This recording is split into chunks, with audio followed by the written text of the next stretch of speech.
Hi, I'm Dave. Welcome to my workshop. Today we're going to make a cutting board out of some maple and some walnut. Let's get started. Alright, so all the boards I have are some scrap sample boards, so they have rough, wavy edges. The first thing I have to do is straighten the edges so I can run them through my table saw safely. In this case I have a track saw, so I use that. You could also use a jointer or a straight line rip jig for a table saw. Or some hardwood dealers offer a straight line rip service if you want the easy button.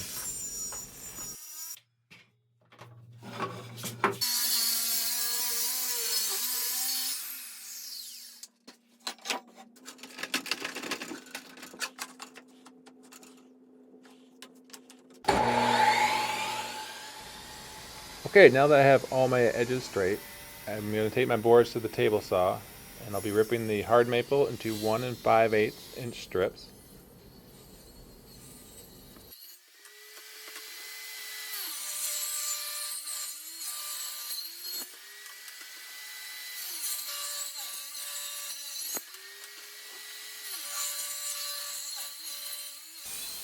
And the walnut, I'll be ripping it into 1 3/8 inch strips.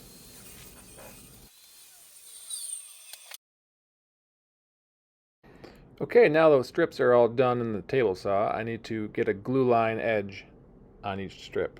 And since I don't have a jointer, I'm going to have to improvise with my planer. Okay, time for glue up. I'm going to lay down my silicone mat, get my clamps adjusted and ready to go.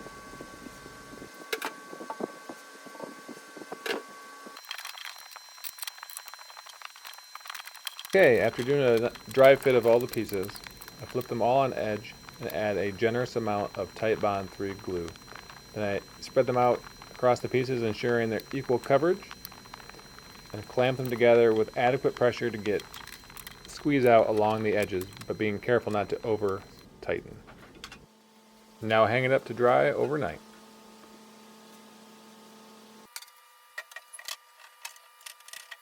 After giving the glue a good 12 to 14 hours to dry, I scrape off all the extra, and then I need to attach it to my melamine board that I use as my makeshift jointer to get one side perfectly flat.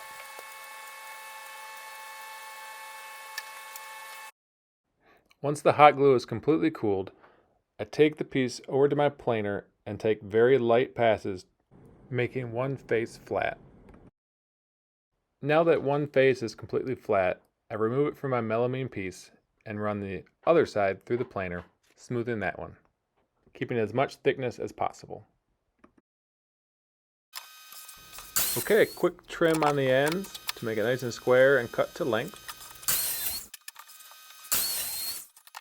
Then to the router to give the edges a nice round over. And of course, the sanding.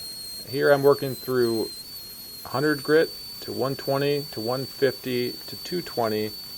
Then I do a water pop and then sand with 220 again.